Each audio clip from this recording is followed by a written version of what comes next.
நேற்றைய தினம் யாழ்ப்பாணத்தில் அமைந்திருக்கக்கூடிய ஆலயம் ஒன்றில் திருவிழா நடைபெற்றிருந்தது.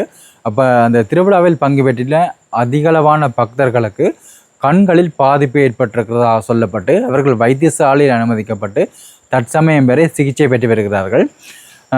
ஒரு ஆள் 2 பேர் கிடையாது, 235 பேருக்கு அதிகமான நபர்கள் தற்சமயம் வரை அவர்களுக்கு சிகிச்சை வழங்கப்பட்டு வருவதாக வைத்தியசாலையுடைய பணிப்பாளர் சொல்லியிருக்கிறார்.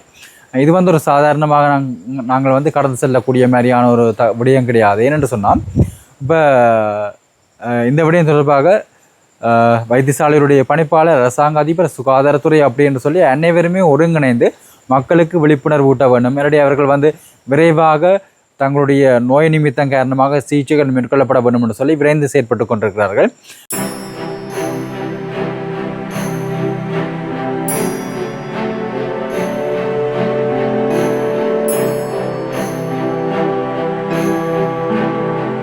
விரிவாக பார்த்தோம்னு சொன்னால் யாழ்ப்பாணம் பண்டத்தரிப்பு டிரான்ஸ்பெட்டில் அமைந்திருக்கக்கூடிய ஆலயம். அப்போ அந்த ஆலயத்தினுடைய திருவிழா எப்படி நடந்ததுன்னு சொன்னால் ஒரு வண்ணமயமான விளக்குகள் இரவு நேரங்களில் பார்த்திங்கன்னு சொன்னால் பகல் போல காட்சி அளிக்கக்கூடிய மாதிரியான அதிக மின் விளக்குகள் பொருத்தப்பட்டதாக சொல்லப்படுகிறது. அப்போ அந்த மின் விளக்குகளை பார்த்திங்கன்னு சொன்னால் அதுவே அந்த சில மின் விளக்குகள் தடை செய்யப்பட்ட லேசர் மின் விளக்குகளாக காணப்படுது. இப்போ லேசர் மின் விளக்குகள் தடை செய்யப்பட்டிருக்கிற மின் விளக்குகள். அப்போ அதையும் அவர்கள் இணைத்து இந்த ஆலயத்தினுடைய அந்த அலங்காரங்கள் செய்கிறதுக்காக பயன்படுத்தப்பட்டதாக சொல்லப்படுகிறது.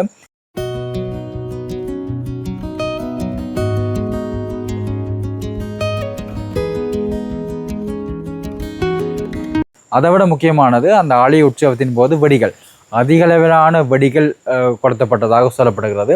அப்போ அந்த வெடிகளின் காரணமாக அதிக சத்தங்கள் மற்றும் இந்த வெடிகளிலிருந்து வந்த புகை இதெல்லாமே அங்கிருந்த பக்தர்களுக்கு ஒரு பெரிய ஒரு அசௌகரியமான தன்மையை ஏற்படுத்தியிருக்கிறதாக சொல்லப்படுகிறது.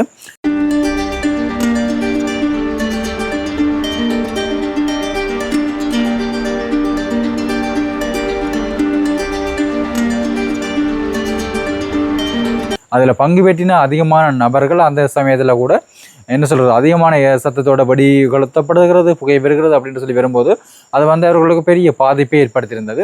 அது உடனடியாக தெரியாவிட்டாலும் வீடு சென்று மறுநாள் கூட அதனுடைய தாக்கம் ஆரம்பமாகியிருந்தது. அப்போ என்ன மாதிரியான தாக்கம்னு பார்த்தீங்கன்னு சொன்னால் அவர்களுக்கு கண்களில் நோய் ஏற்பட்டிருக்கிறது. நோய் மட்டும் கிடையாது, கண்ணை மூடி திறக்கிறதுல பெரிய சிக்கல் இடர்பாடு காணப்பட்டிருந்தது. கண்களிலிருந்து கண்ணீர் வருகிறது. இப்படியான தன்மை காரணமாக அவர்கள் உடனடியாக வைத்தியசாலையில் சென்றிருந்தார்கள். இப்போ இந்த விடயம் தொடர்பாக இந்த தகவலை கேட்ட கையோடையே விரைந்து செயற்பட்ட வைத்தியசாலையுடைய பணிப்பாளரும் மற்ற வைத்தியசாலை ஊழியர்களும் இவர்களுக்கென்று விசேடமாக இடங்கள் ஒதுக்கப்பட்டு அவர்களுக்கு விரைந்து சிகிச்சைகள் வழங்கப்பட்டு வருவதாக கூட சொல்லப்பட்டிருந்தது. இப்போ காபோத உயர்தர பரீட்சை நடைபெற்று கொண்டிருக்கு. அப்போ அந்த உயர்தர பரீட்சையில் பங்கு பெற்றுகின்ற மாணவர்கள் கூட இந்த கண் நோயினால் பாதிக்கப்பட்டிருக்கிறார்கள். அப்போ அவர்களுக்கு உடனடியாக சிகிச்சைகள் வழங்கப்பட்டு அவர்கள் நேரடியாகவே பரீட்சை மையத்துக்கு அனுப்பி வைக்கப்பட்டிருக்கிறார்கள். அப்போ அவர்கள் பரீட்சை முடிந்த பிறகு மீண்டும் அவர்களுக்கு ஏதாவது கண்ணில் ஏதாவது பாதிப்புகள் ஏற்பட்டிருந்தால் திரும்பவும் அவர்களுக்கான சிகிச்சை வழங்குறதுக்கான ஏற்பாடுகள் எல்லாமே செய்து வைக்கப்பட்டிருக்கிறது. இப்போ பார்த்தீங்கன்னு சொன்னால் ஆலயத்துக்கு அந்த மின்விளக்குகளை வாடகைக்கு கொடுத்த நபர் கைது செய்யப்பட்டிருக்கிறதாக இளவாலை போலீசார் தெரிவித்திருக்கிறார்கள். ஒட்டுமொத்தமாக பார்த்தீங்கன்னு சொன்னால் இப்போ ஆலயத்தில் இந்த மின்விளக்குகளாக இருந்தாலும் சரி, என்னுடைய வெடி கொளுத்தி அந்த உற்சவத்தை கொண்டாடுவதாக இருந்தாலும் சரி, இதெல்லாம் ஆலயத்தினுடைய புனிதத்தன்மை கெடாத வகையில் செயற்பட வேண்டும் என்ற மாதிரியான அறிவுறுத்தல் இனி எல்லா ஆலயத்துக்கும் வழங்கப்பட இருக்கிறதாக சொல்லப்படுகிறது. அப்போ இந்த தன்மைகள் எல்லாமே ஆலயத்துக்கு வருகின்ற அந்த ஆலயத்துக்கும் சரி, அந்த ஆலயத்தினுடைய புனிதத்தன்மையை மாறாத வகையில் பாதுகாக்க வேண்டியது ஒவ்வொருவருடைய கடமையாக இருக்கிறது. இந்த காணொலியை பார்த்து கொண்டிருக்கின்ற மக்களாக உங்களுடைய கருத்தை மறக்காமல் சொல்லுங்க. நாங்கள் மீண்டும் இன்னொரு வீடியோவில் சந்திக்கலாம்.